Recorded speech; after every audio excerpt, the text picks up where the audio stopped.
Пожалуйста. Сколько работников у вас? 37 человек. А у них дети. Не потому, что я могу сказать, вот вы им перекрываетесь. Нет.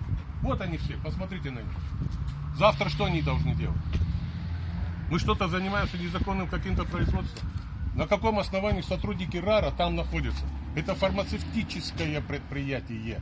Мы занимаемся изготовлением лекарственных средств и форм. Подойдите, объясните, что это такое. Только одна просьба будет. Имя, фамилия. Да, Морозов Вячеслав Алексеевич, консультант МАРАТ. Можно еще раз? Морозов Вячеслав Алексеевич, консультант МАРАТ по фармацевтической деятельности. Предприятие в рамках существующих и действующих лицензий занимается изготовлением лекарственных средств, в том числе спиртосодержащих. Деятельность предприятия осуществляется на законной основе, предприятие лицензировано, и более того, в соответствии с действующими федеральными законами и 61-м федеральным законом об обращении лекарственных средств, 171-м федеральным законом, в соответствии с которым работает деятельность предприятия не имеет никакого отношения ни к обращению спирта, не являющегося субстанцией фармацевтической, ни к какому-либо обращению спиртосодержащих средств, не относящихся к лекарственным препаратам. Марат, вы обращались уже к Тимуру Медоеву? Я обращался к Тимуру Медоеву, но не могу до него дозвониться. Единственная к вам просьба такая. Они у меня демонтировали оборудование, они хотят его сейчас вывозить. С этой стороны, с обратной стороны ворот, там стоит их газета. Вы снимите и покажите.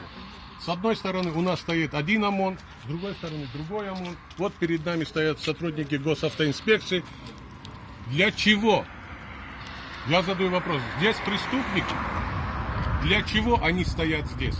Для чего там 32 человека вон сидит в автобусе? Посмотрите. Посмотрите, вот там в газете сидят. От кого они прячутся? Что они хотят от нас? Президент говорит, хватит кошмарить бизнес. Надоело. Надоело. Надоело. Хватит.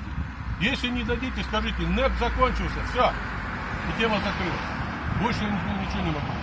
Сейчас мы расходимся, чтобы потом не было, что мы какие-то противоправные действия здесь совершаем. Потому что они все наготове, они подтягивают различные структуры силовые. Что мы можем сделать? Как нам еще защититься? А? Вот я задаю вопрос к зрителям. Как нам сегодня защитить свой бизнес? Каким образом? Видите, я уже так говорю, потому что меня уже довели.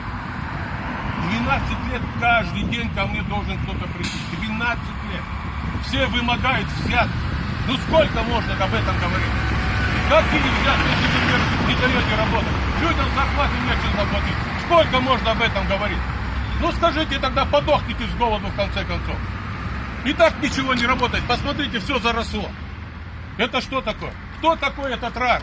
Кто? Что это за организация? Ее руководитель нанес ущерб государству в размере 220 миллиардов рублей и скрылся за границу. Я что-то для себя прошу. Я не прикрываюсь людьми. Ну сколько можно?